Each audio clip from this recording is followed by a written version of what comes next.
On today's show, the Hawks suffer a close-fought loss at the hands of the Milwaukee Bucks, plus an absolute flurry of Hawks-related news on a Tuesday in early March. We'll get into all of that and more right now.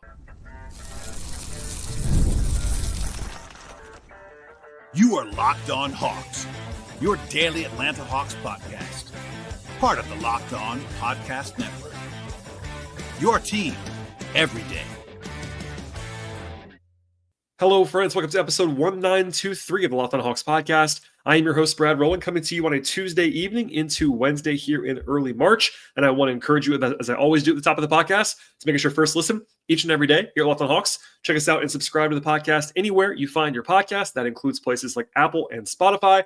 On the audio side, we are also on YouTube. On the video side, please like this episode as you are watching it and do us a favor and tell your friends about the podcast as well. We'll be diving in today to a close-fought, interesting game for the Hawks. Unfortunately, it went the wrong way after the game on Monday, went the right way for Atlanta. And by the way, if you missed it, I did a full breakdown of the Hawks getting a close win on the road in Memphis on Monday night. But this time around, it was a 127-121 home loss at the hands of the Milwaukee Bucks. The Hawks had a pretty good chance to win this one late. Had a pretty rough fourth quarter and got away from them kind of in the final minute of the game. And by the way, later on in the podcast, I'll have a ton of Hawks news. Not really expected necessarily, but it was kind of a deadline. It spurred a lot of different actions in the last few hours and some news to hit on later on in the podcast. But in the meantime, we'll dive in now to what became, again, a 6-point loss for the Hawks. And broadly speaking, I like to do the analysis, kind of the big picture stuff early on in the podcast. And it was not a terrible offensive game or defensive game or overall performance. The Hawks did not play badly in this game. They executed poorly at the very end of the game, which certainly matters at the highest levels of the basketball world. But they were, not great on anything, not terrible at anything, kind of what they were in this one. I'll begin with the offense, though. It was the weaker end of the floor, in my opinion, in this game, particularly because of the second half. So they had a 112 offensive rating in this one, so 1.12 points per possession. That's not terrible, nor is it great. It's kind of like league average-ish offensively, but that dropped to 102 after halftime. The Hawks scored 10 points in the final 5.5 minutes and then did not score a single point in the final minute of this game. And all of those kind of data points came together, the slow-moving offense after halftime and then kind of crescendoing to the very end when the Hawks missed a lot of good looks, honestly. And they said so after the game. Both the coaching staff, the players, Trae Young owned this one. Trae was putting this one on him. He missed 2 big shots late. For instance, he wasn't alone, but there was lots of missed opportunities, I would say, in the last 5.5 minutes for the Hawks in this one. On the positive side, they had 11% turnover rate in the game, which is actually just fantastic. But it was uber elite offensive ball security in the first half, and then it was not in the second half. So they had a 17% turnover rate after halftime, which is pretty bad. So first half elite, second half not so good. Good on the whole for the Hawks ball security-wise, nothing great. And same story with the shooting in some respects. So they were like league average-ish in true shooting in this game, but you don't want to be league average when you also make 16 threes and shoot 39% from three in the game. That means you are not good at either inside the arc or at the free throw line. In this game, it was neither for the Hawks. They were 50% on twos, which is not terrible, but it's below average. They were below average at the rim, 18 of 28. But the bigger problem, at least on the stat sheet, is that the Hawks went 12 of 32 on 2-point shots that were not directly at the rim. So floaters and long mid-rangers, basically 12 of 32, and you're going to lose when that happens a lot of the time. They shot 41% on all twos after halftime, which again led to that poor offensive rating in the second half. And they scored 55 points after halftime, but that was a lot less than they scored in the first half. The pace was very high, and they were not efficient at all because they just couldn't make anything around the rim, which, by the way, their coaching staff echoed, I would say, in the postgame. Also, they didn't do a lot on the offensive glass in this game. Not terrible, but not a huge impact.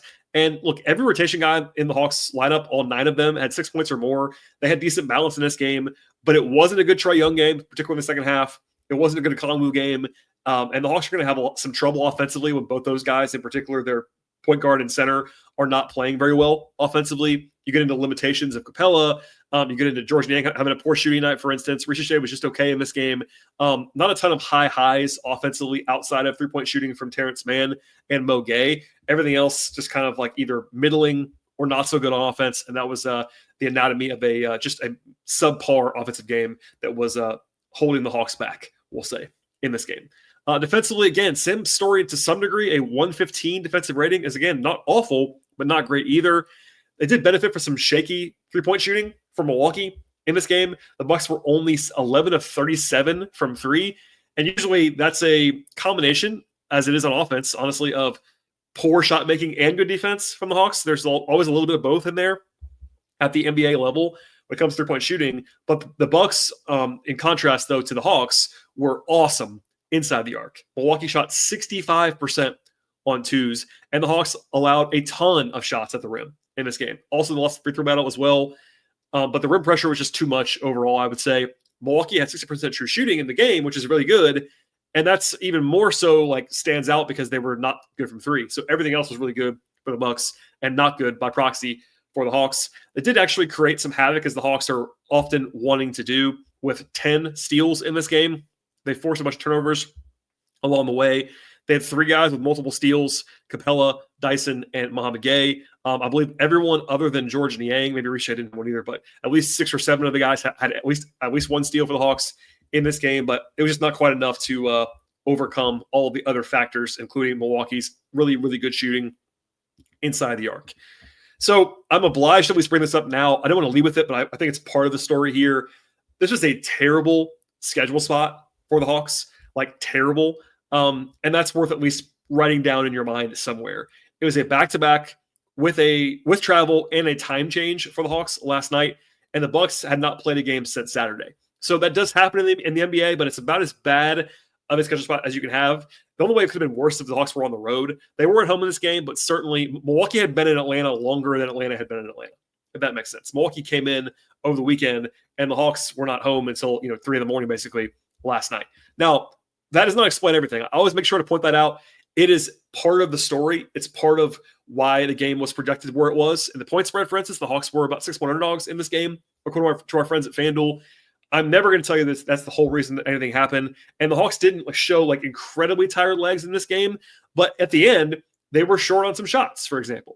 Was that because of the legs? We'll never know. But when your offense goes down the toilet after halftime on a night when you have a significant rest advantage, it comes up as a logical point of at least throwing it out there. And again, everyone has bad spots in the league. The Hawks said that after the game, to their credit. There was no excuse making post game at all. They were asked about that, and it was just no, we're not talking about that, basically. But here's what I would say. I think the Hawks played a C+, maybe B- game overall in this game. So not bad, but not good either. And to beat a team that has a better record than you do in Milwaukee and has a better situation than you do, you had to play better than that. That's my simple way. It may not be a satisfying example, but there are nights when the Hawks might play a D+ game and lose in similar fashion to this. I thought the Hawks did not play terribly badly in this game. They were, again, just okay, middling, and that wasn't good enough, simply put. So they'll have better nights. They'll have worse nights. They were somewhere in the middle here, but somewhere in the middle was not going to be enough to win this one in upset fashion, and there you go. So that was respectable, but really, as we'll get into later on in the podcast, the 50-50 plays basically for the Hawks did not go their way in the fourth quarter. And when that doesn't happen, you have to be really good to overcome that, and the Hawks simply were not good enough to do that in this game. All right, later on in the podcast, we'll get into my individual player breakdowns, as well as some observations from the quarter for quarter, throughout the game flow. And then at the end of the show, we'll get into let's just say a much busier news day than you would expect normally on a Tuesday in March. And we'll get into all of that in just one moment. Today's show is sponsored by OpenPhone. Running a small business means you're wearing a lot of different hats. Your personal phone becomes your business phone, and before you know it, you're juggling customer calls day and night. As your team grows, it becomes impossible to manage everything with just your personal phone number, and that is where OpenPhone comes in. It's the #1 business phone system designed to keep your work and personal life separate for you. And just $15 a month, you can get complete transparency and visibility into everything happening with your business phone number. OpenPhone works through an app on your phone or computer, and it integrates with tools like HubSpot and hundreds of different other tools as well. It also uses AI-powered call transcripts and summaries, so you actually have a rundown of your calls and action items as you hang up the phone. If you miss a call, that is no problem as well.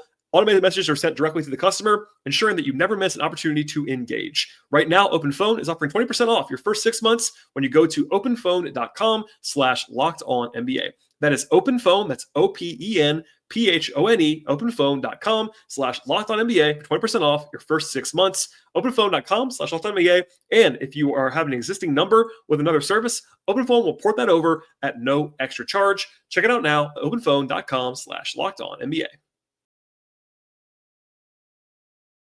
So things started off a little bit strangely for the Hawks in this game.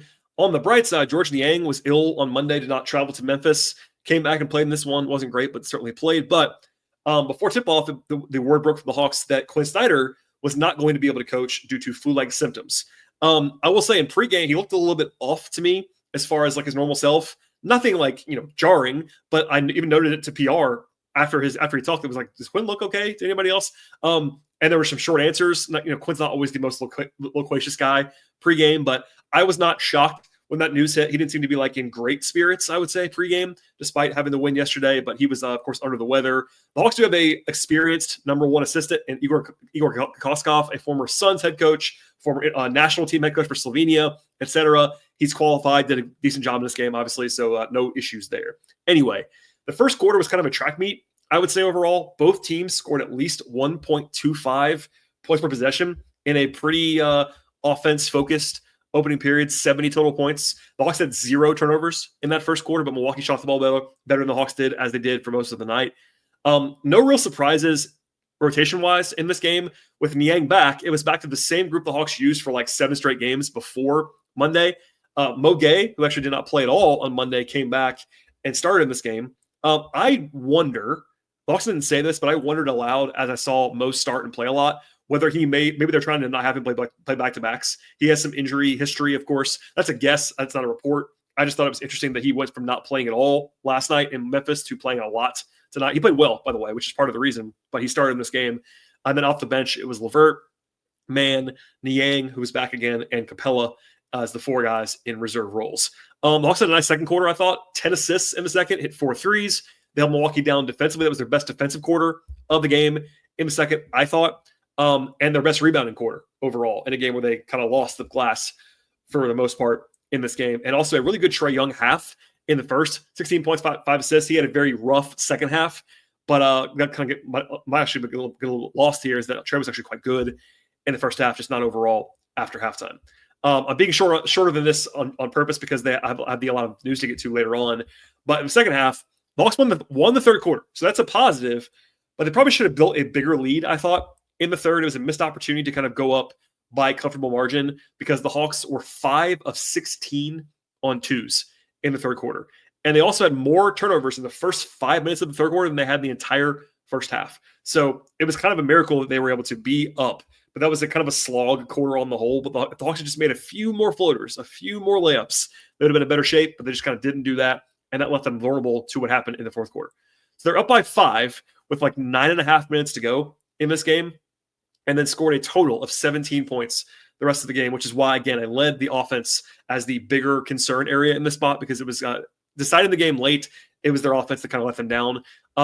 They were up by 1 with like 5.5 minutes to go, and the Hawks had 3 straight empty trips around the 5-minute mark. I thought was pivotal. The Hawks went from up 1 to down 5 because they didn't score on those possessions. Again, none of them were bad. There were some decent looks. They just didn't go in, and that was kind of the theme of the closing part of this game, I thought, generally speaking.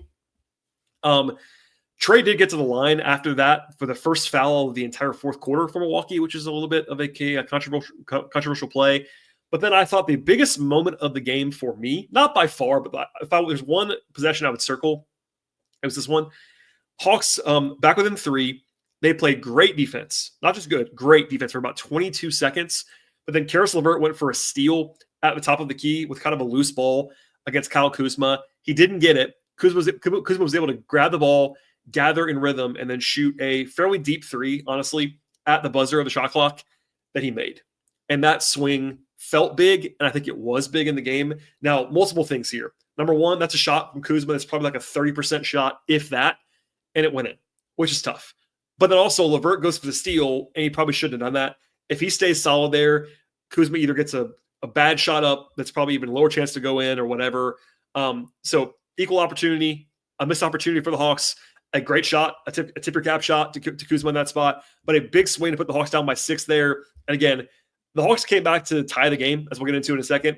and I will acknowledge that. But I thought the biggest possession impact-wise in the whole game was that three. That's my personal opinion, having watched the game live and then watching it again on replay.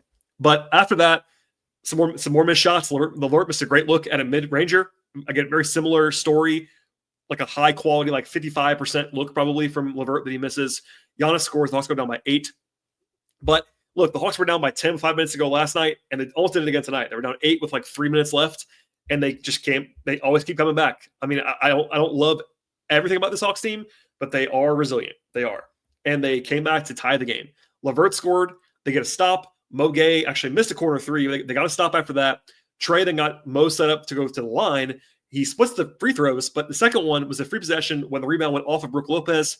And then that allowed Dyson to score after a timeout and a challenge to get back within 3 pretty quickly. So they go from down 8 to down 3 pretty quickly. And again, also a nice call, I thought, by Kokoskov coming out of that timeout to get Dyson going downhill in effective fashion. And then Mo Gueye had a great highlight reel block that shouldn't be forgotten on Giannis. A monster play by Mo Gueye showing his upside defensively. And then Trae finds LeVert in the left corner to tie the game with about a minute to go.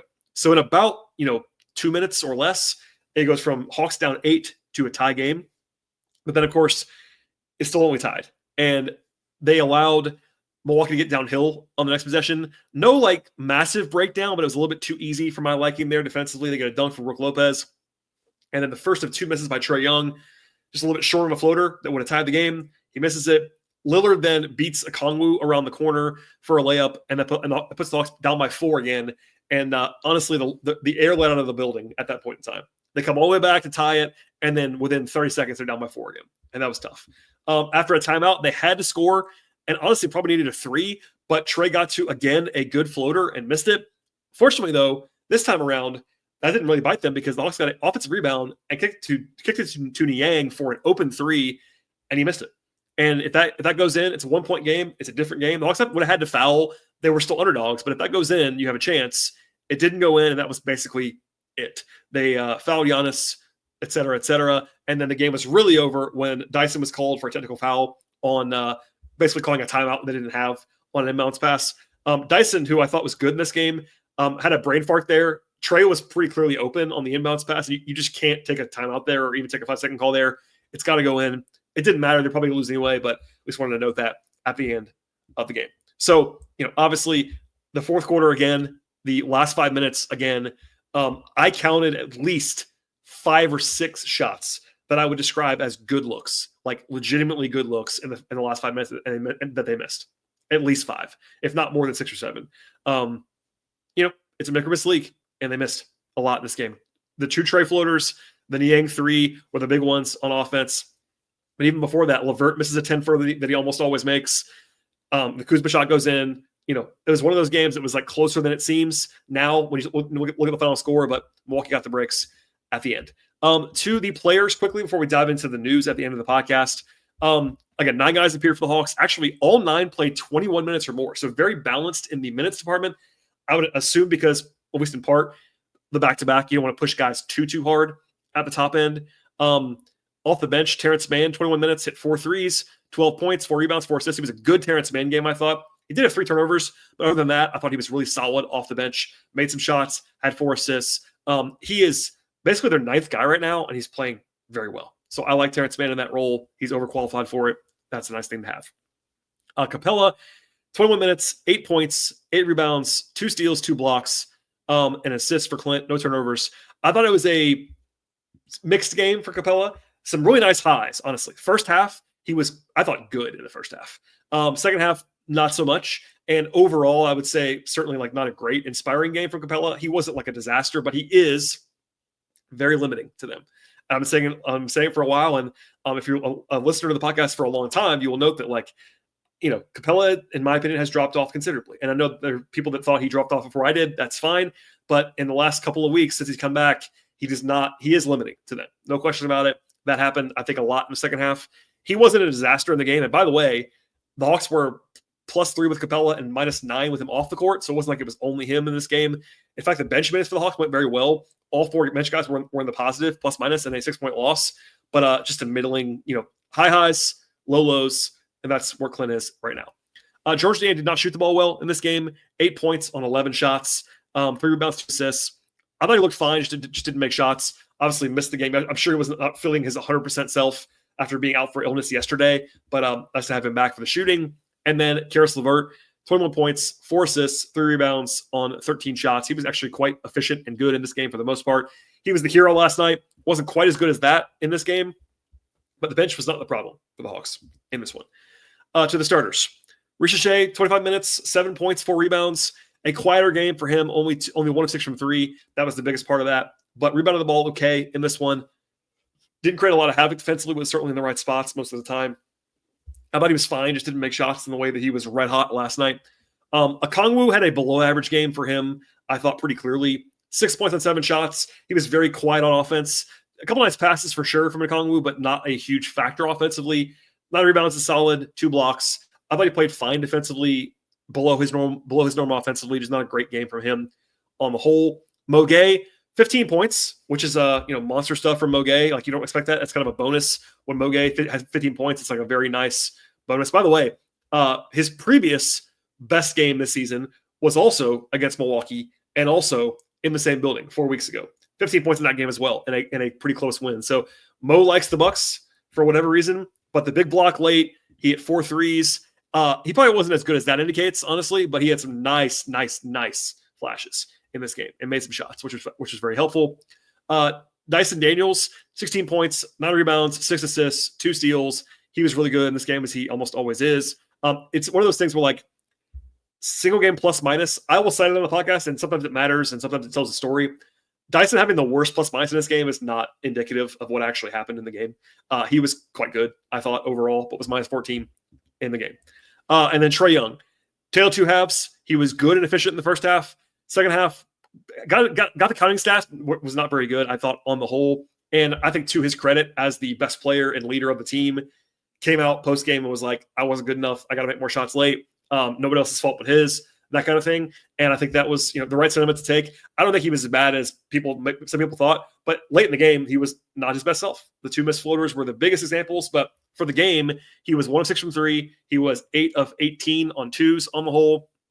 And by the way, his floater was just a problem overall.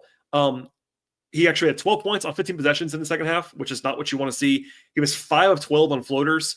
If he just made, what you would expect, probably 2 more of those, different game in some respects. So he did have 13 assists. That's obviously, a big part of the story as well, but not his best game by any means. And that was a factor in the Hawks being kind of falling short offensively on the whole.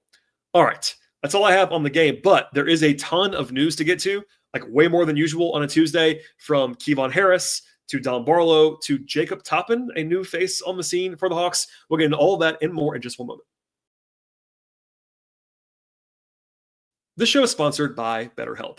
Who is in your support system? The only people to lean on, whether it's friends, family, mentors, or even professionals. Even the strongest leaders and athletes know that asking for help makes them better, and therapy is just one of the best ways to build a strong support system. It's not just for the tough times either. Also setting boundaries, developing coping skills, and actually becoming the best version of yourself. I've seen firsthand how valuable it is to have a support system in my life that actually keeps you grounded and motivated. And therapy also is not just about crisis moments. It's a tool for self-improvement, stress management, and navigating life's challenges. BetterHelp is fully online, making it easier than ever to connect with a licensed therapist from anywhere. With over 30,000 professionals available, you also find the right fit and switch to anytime if you want to with no extra cost. Build your support system right now with the folks at BetterHelp. Visit BetterHelp.com/LockedOnNBA today. Get 10% off your first month with BetterHelp. That is BetterHelp. That's better, BetterHelp. BetterHelp.com/LockedOnNBA. All right, and a flurry of news items that are all kind of related to each other. Part of this I covered in some depth on Sunday's show as a kind of precursor, but a lot of that came true. Some of it didn't. We'll see. First things first, I'll take this in order of actually how it happened. The Hawks announced on Tuesday that they were going to be waiving Kevon Harris only 3 days into a 10-day contract. Technically, they terminated his contract. It's a 10-day, so like the penalty there is very minimal. It's a little bit strange, but we'll get into why that happened later on. But the overall takeaway from that, people were asking why they even signed him in the first place. Could have been anything. I think a big part of the reason was they wanted to reward Kevon, who has been their best player in the G League this year, at least on the non-two-way side. a guy that was in camp with them. It's not a ton of money, but for a guy making a G League salary, getting a 10-day contract is like a lot of money, and that's a big factor. He was active and available on Monday. TBD, I assume he's going to go back to College Park. Actually, that's not been announced, but they have his G League rights in College Park, so that's probably what I assume that he'll do in the near future. But it was a little bit strange, I will grant you, but the Hawks needed the roster spot, and I say that because of what the second kind of news item here. The Hawks announced on Tuesday that Dom Barlow was signing a, quote, multi-year contract, end quote. Now, I talked about this a lot on the show Sunday, and by the way, kind of predicted this weeks ago, that Dom being on the open spot on a full contract was kind of making sense to me. The full details of Barlow's contract are still TBD. They have not leaked out yet. I made some calls today to kind of get the actual particulars. All we know right now is it was a multi-year deal. But multi-year could also just mean the rest of this year and next year. It might only mean that. But at least into next year, he is signed. Also, it's kind of pedantic, but it does matter. This is not a two-way conversion. Conversions are only for the rest of the season. This is a brand new deal that was mutually agreed on between the Hawks and Barlow's camp. So that's that. He was active tonight, didn't play. He's obviously a very young, upside player. I like adding him to the mix, and I will give some more analysis if we have the actual details of the contract later on, hopefully this week.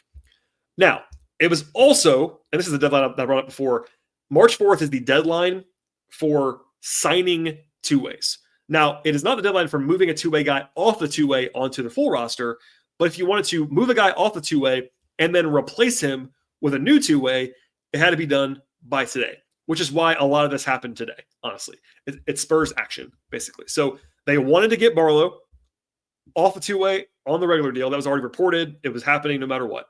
But in order to replace him, they had to move quickly. I thought the most likely scenario was probably going to be either Nikola Jurisic, the second-round pick from last year, or Kevon Harris ending up on the two-way if they were to promote Dom. Instead, they went outside the organization and signed Jacob Toppin. So that's interesting.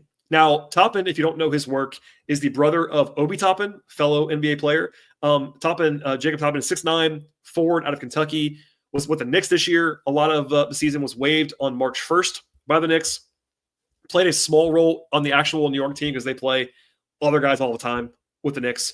But he's been awesome in the G League this year, averaging 24 points a game on super efficient shooting. 6'9", rangy, athletic guy.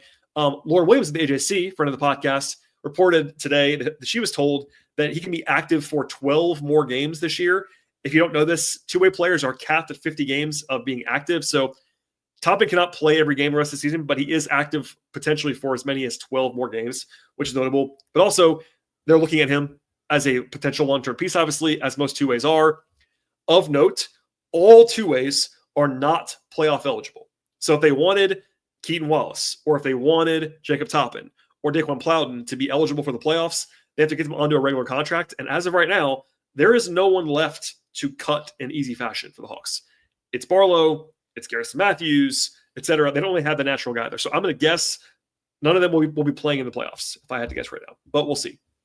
But as far as Toppin's concerned, a good two-way level guy by all accounts. Like I watched him more in college than in the G League, just raising my hand and admitting that right now. But from what I've heard, and I made some calls today, I think it's a very reasonable addition. Honestly, the consensus is that he's probably a better prospect than Daquan Plowden, who the Hawks already have. Different players, but certainly similar positionally. Toppin's like a combo forward in the same way that Plowden kind of is. But yeah, I think he's an NBA quality player. Will he play a lot? Probably not. But it's a guy that the Hawks obviously liked enough to prioritize and sign rather than just giving it to someone in-house. So that's notable if nothing else. I will say that it is a little bit strange, and maybe I'll get into this on another podcast in more depth. I thought, just raising my hand, I thought the Hawks were going to end up at some point this season giving Nikola Jurisic at least a two-way contract. And they didn't. So that's interesting.